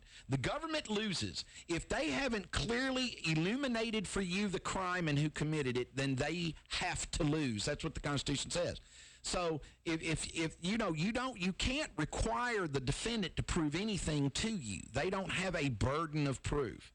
So if you're back there in a jury deliberation room and you're going, you know what, if this guy didn't own the car, why didn't he put on a registration showing it belonged to someone else, so I guess he owned the car, then you have violated the Constitution because you've imposed on the defendant a burden to prove to you. It's the government. The government has to bring in the registration and show that it's registered to the guy. It's not the defendant's requirement constitutionally to put on a registration to show that it belongs to someone else. Period. End of dictation. You cannot argue with it. That is black letter law. Right? Right, and let's not forget this, too. An example in Sandra's case, and I've had it in a couple of other jury cases that I've tried for people who are charged with crimes. They walk in there saying, yeah, I did this. The question is, was it a crime or not? Right. And the answer in Sandra's case is no. And I think Dee Dee Ebevold, all she did was say, yeah, I know of a horse farm. The kids are abused. I'll help you get there. They walk in saying, yeah, this is what I did. The question for the jury is, does it constitute a crime or not? Right. All this prejudicial evidence, officers that went to the, whatever they're going to testify to that aren't witnesses, and they also decide what they want to say, too. They cherry pick. Now, if the officers were being honest, they would have said that when these girls were picked up at the farm, they begged the officers, please bring us to foster care. We're not going with you. We want to stay here. If you bring us back to our father, we are not going home. This is what they told the officers. And they promised the children, no, we won't bring you to your father. We're just going to we'll bring you to foster care. And yes, they brought them to foster care. And yes, they were in foster care, also claiming the foster parents went forward and said, wow, these girls were abused. Yeah, but they excluded all of this. The court excluded all of this. Any child protection, any family court orders, they excluded all of it. Here's what's interesting, too. And nearly all of it. A few things were came in, like when David Rucky fired 6 gunshots into a phone message on one of his children, and I believe it was Sammy or his son Nico. That evidence got in, but all they could say was it was called inaudible sounds, and it said, my book explains this, it was like pulling teeth. You didn't even believe that it was gunshots once it got to the jury. And here's what else is interesting and so utterly disingenuous too, is that you've got Dee Dee Evavold. I hope I said her name right, but she's convicted of harboring these children. To me, in my mind, if I'm a juror, once I hear that she was told that these children are abused, which she was told by the children, all right. Once she heard that they're abused, there's no way I can convict her for harboring them. Now, that should have been the end of that case. You know, Miss Eva Vold, were you told this by these children? Yes, I was. And did you believe it? Yes, I did. That should have been the end of the case. That should have been the end of it right there. What duty do they think she had to conduct an investigation into the events and learn whether or not what she had been told was true? If a bunch of kids showed up at my place, and this is probably how the government will set me up next, if a bunch of kids showed up at Stonehurst, where I live, and said that we're being abused, we're scared of our father, we need to be safe, would you put us up? I would do it. I mean, that would be the Christian thing to do. I mean, I might report it. I'd report it to authorities. But, nothing that, they took a woman in Dee Dee Evavold, and they have now made her a felon. They have now painted her with the scarlet letter. And all she did was try to help some kids because she believed what she was told. And that, to me, is particularly egregious. Yeah, it is. It is. And what you say is true. I mean, was it a criminal act the moment that it happened? Do you see what I'm saying? We can all extrapolate that, well, the children were gone for a long period of time, and how come she didn't do this, that, or the other thing? We can all judge her. But the question is, was a crime committed at that moment? And the answer for both Sandra and for Dee Dee and for the Dollins is absolutely not.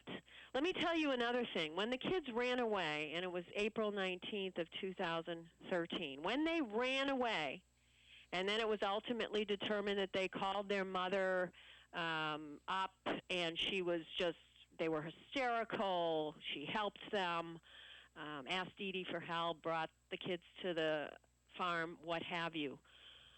When there were no Amber Alerts, there was no report that they were truant from school. There was no investigation at the time. The police didn't do anything. They did zero, zilch, nothing. And why is that? Because Sandra was in the family court system. And within days of their running away, Sandra, with the help of Dale Nathan, who was another witness to the, quote, crime, but died, so he couldn't be here to witness, he actually filed a writ of habeas corpus and a pleading with Judge Knudsen within days with letters from the girls saying, stop the court proceedings, we want help. And it was ignored. That's because to stop the proceedings to give them help didn't comport with what predetermined path at which he had already arrived, isn't it? I mean, that's exactly why. He had already determined, and probably for pretty nefarious and for pretty bad reasons, he had already determined the way in which this case, it's what you went back to, and this is why you're running for Minnesota Supreme Court, to kind of circuitously bring us back to the beginning, is because you feel like that you can fix the system from that position as one of the state's highest jurists. We need someone that feels the way you feel in order to fix a system that is becoming increasingly unjust and for increasingly bad reasons. True? Yeah, that's true. You know, another reason I forgot to point out that Sandra Grazzini-Rucky's case should be the world's last custody trial is it was held months without the children. The children were missing. They were gone. Nobody knew where they were, and the judge still had a child custody trial. So now you have no parent. You have an attorney in handcuffs with no paperwork, no eyeglasses, and no shoes. No witnesses. And you have no children, and you're still having a child custody trial. It is absurd. Wake up to reality, justice system, please. Michelle, we got to go to break. We'll come back to finish up with you. You're getting the long version. A lot of real estate is bought and sold in Clarksville, and all of it has to be inspected, and it has to be done right. It's your largest investment of your life. Do you want to leave its inspection to someone who isn't the best? Of course not. 931-980-5759 gets you the best inspection services. Call Bud Wink at 931-980-5759 to get the home you are buying or selling inspected by the best inspection services. That's 931-980-5759. The best inspection services, changing the quality of home inspections one house at a time. WJZM Radio, Clarksville, Tennessee.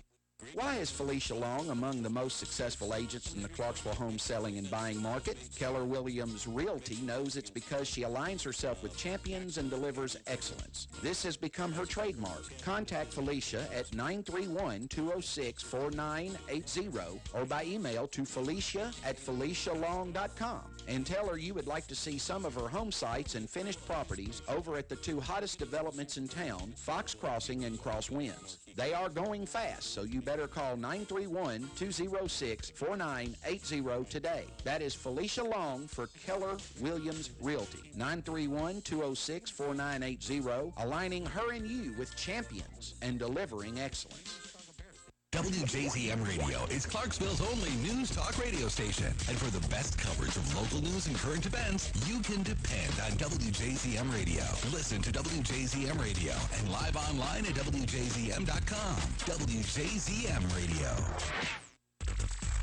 Many people simply believe they will never get in trouble with the law or need a lawyer, whether it's the sobering event beginning with blue lights in the rear view and ending with an arrest for DUI, being charged with a crime, or some unfortunate episode has occurred. The law office of Lynn Morton realizes you may not have planned on needing an attorney. Going to court without a professional qualified lawyer will result in disastrous consequences or an outcome in your case that causes havoc in your life for years. You need representation by a lawyer who not only has specialized knowledge, but who truly understands the anxiety, confusion, and devastation faced by someone facing criminal accusations or dealing with an array of other legal problems. Having an experienced, committed advocate like Lynn Morton on your side can make all the difference in your case. With support and guidance, you will have the ability to face your legal situation with confidence that can only come from knowing your case is in capable, dependable hands. Lynn Morton is dedicated to safeguarding her clients' rights and providing them with the attention and consideration their case and future deserve. For these most bitter moments, Lynn Morton can step forward to lend a helping hand and guide you through every aspect. Call Lynn Morton in your most trying time of need. 931-906-0000.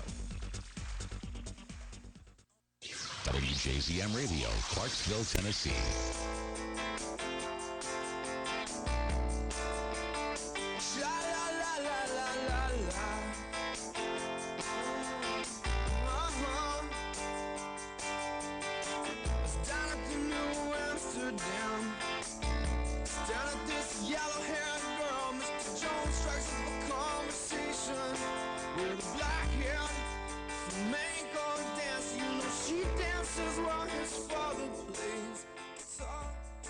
You're getting the long version. Here's what the judge has ordered in Grazzini-Rucky, according to the Associated Press. The judge has ordered that she serve 6 years of probation and 15 days in jail each year until 2022.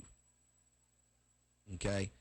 Now, she offered to serve up to 8 months in prison to flatten the sentence instead, and the government of Minnesota agreed to let her do it. The judge and the judge alone refused to allow her to flatten her sentence, and the ruling is being called an irrational act by Stephen Grigsby, among others that are involved in, according to the Star Tribune.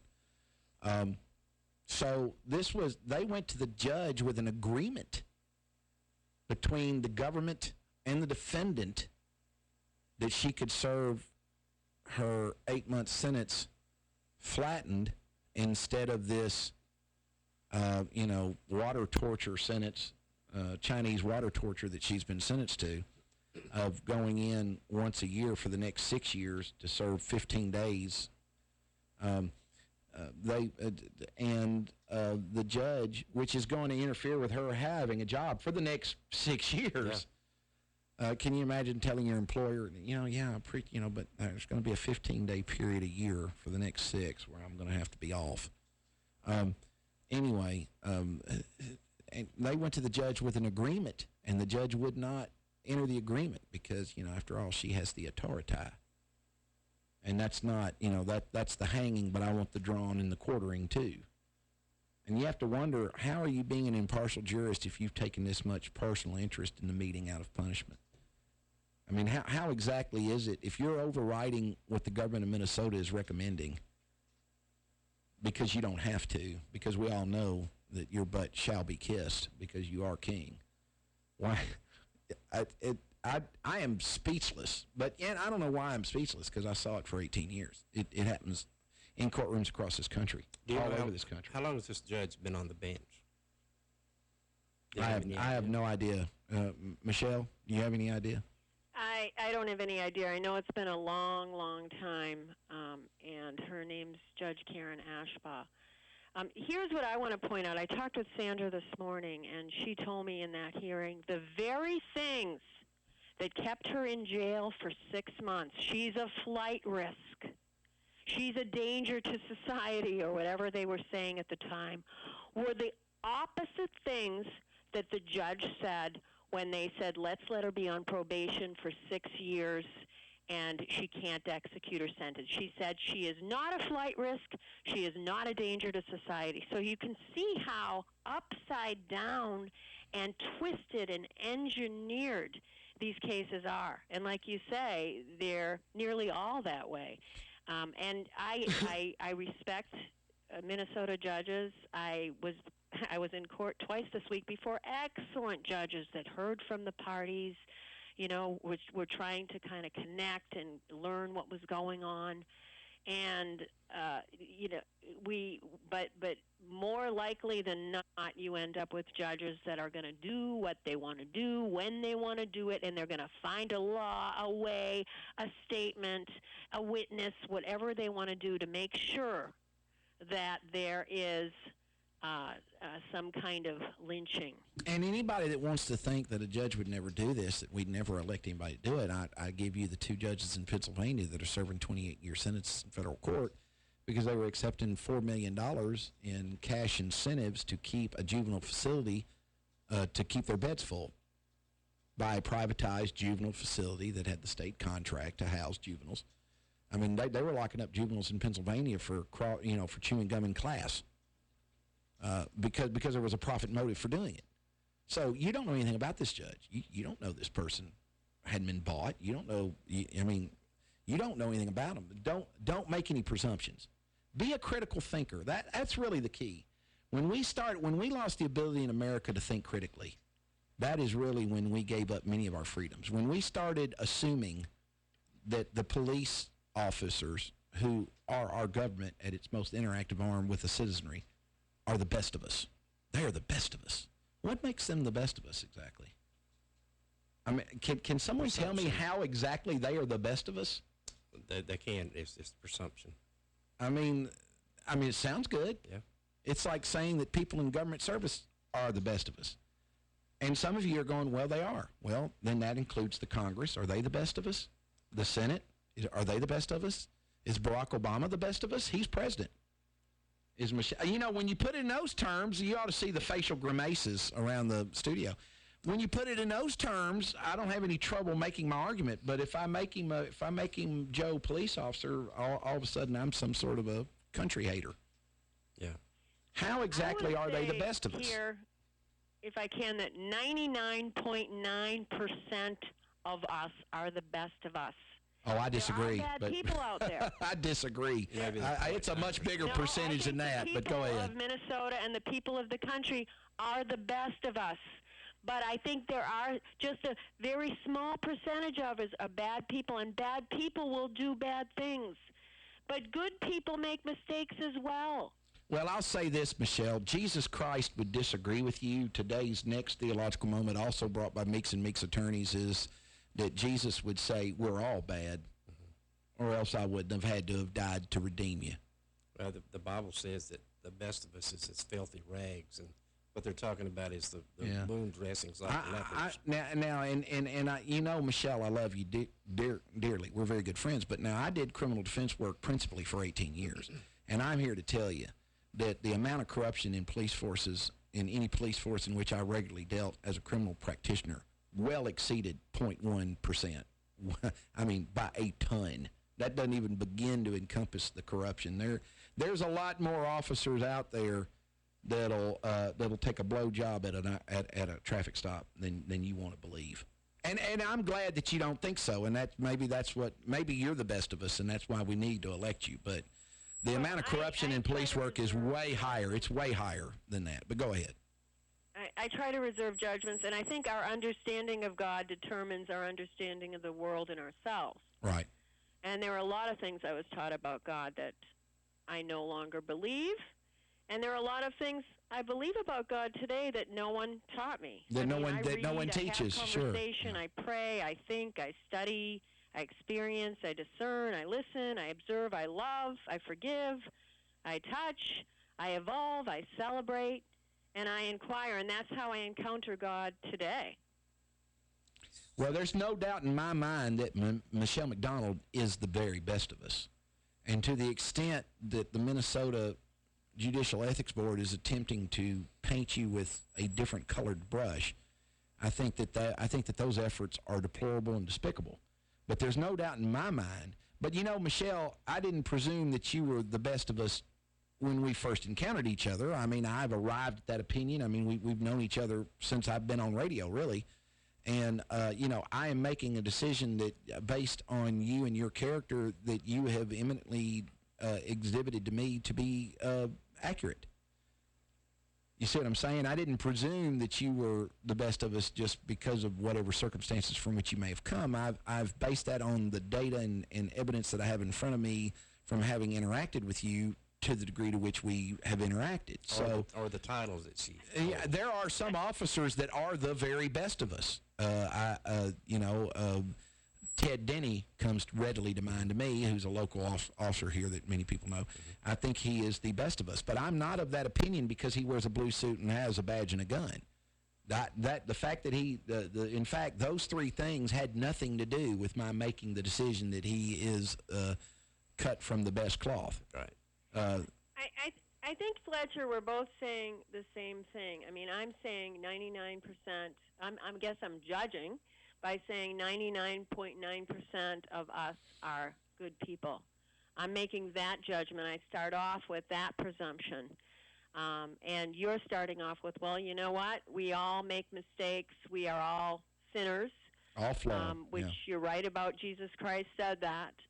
So you're right, you're absolutely right what you're saying now. Until you connect with the humanity of the person, and you and I have connected to each other's humanity here on this radio show, you really don't know a person. I guess I just make I try not to judge people, and I presume that they're good people. Well, and there's nothing wrong. Until I determine otherwise, if I've connected to their humanity and they're not. But actually, when you can connect, and you've probably connected to the humanity of the hundreds of villains that you've defended, the hundreds of individuals, that have made mistakes, and you're trying to represent. Well, I'll tell you this. I represented some villains, sure. I'm not going to deceive anybody about that. I represented some villains. I also represented some people who society had predetermined that they were villains before they ever had a chance to be anything else. And everybody can roll their eyes at that if they want to. But, I mean, that doesn't make... There is a self-fulfilling prophecy out there that there are some people from some walks and from some races that are almost predetermined to be up to no good, even before they have a chance to prove otherwise. victim. And a lot of it's an economically based evaluation, that we tend to think that poor people are up to no good and rich people aren't, and sometimes the exact opposite can be the case. But I want to switch topics a little bit because I know we don't have a lot of time, but and also read some more of Sandra Grazzini-Rucki in the World's Last Custody Trial that absolutely Michael Velopi and I wrote. Have you ever watched Modern Family on television? I have, one of yes. My favorite. I love the show. It's very well written. Do you love it? Love it. Love it? I absolutely love it. Jay, who's married to a hot younger woman who's an immigrant from Colombia and has a son whose father ignores him. And then you have Jay's kid who's gay, married to another gay man, and they've adopted a child from Japan, and then you have, or Vietnam. And then, of course, you have his other daughter who is a mother with a quirky husband with 3 kids who are all very, very different. And that's our modern family. And we have to all understand that our families are unique. Our families have DNA. And in a divorce, what we may lose is the nuclear family. Do you know what I mean? Right. But we have the opportunity to create a molecular modern family in which different elements can bound harmoniously. And that's what happens in that modern family. They all connect. They judge each other. They love each other. They get mad at each other. This is our family. But the court is inherently combative, and the adversarial and criminal character of the family court system triggers an explosion, ranging from minor to catastrophic, with this nuclear family that we all think is supposed to be, and it really isn't. I want to sum it up with this. First of all, I want to thank Michelle McDonald. If you're a Minnesotan, please get out and vote Michelle McDonald for Supreme Court Justice. And I also want to say there's a Minnesota Voters Alliance. They have a website with all of the judges on there so that Minnesota can make informed decisions about their judges. And it's called mnvoters.org, mnvoters.org. So you can go on there, you can read about me, you can read about my opponent, you can read about the other judges that are running in the state of Minnesota, and it's epic that they're doing this. And go out and buy the book, Sandra Grazzini-Rucki, The World's Last Custody Trial, and particularly read the foreword. I'm quite proud of it, and obviously. And y'all send me a copy of it. I'll put it on my Ustream, if you would, Michelle. And again, vote for me if you feel it in your heart on November 8th, and it's the same day you vote for the president, Michelle McDonald, and my website, and Sandra Grazzini-Rucki's story is on there, is www.mcdonaldforjustice.com, and just click the justice question mark, and you will learn more about what I've had to endure as attorney fighting for liberty rights of the good people of Minnesota. Thank you so much for joining us today. For Michelle McDonald, Minnesota for Justice, for the Doctor's Diet Clinic, Fletcher Long, John Michaels, Dean Barron, all of us here at The Long Version, we're out.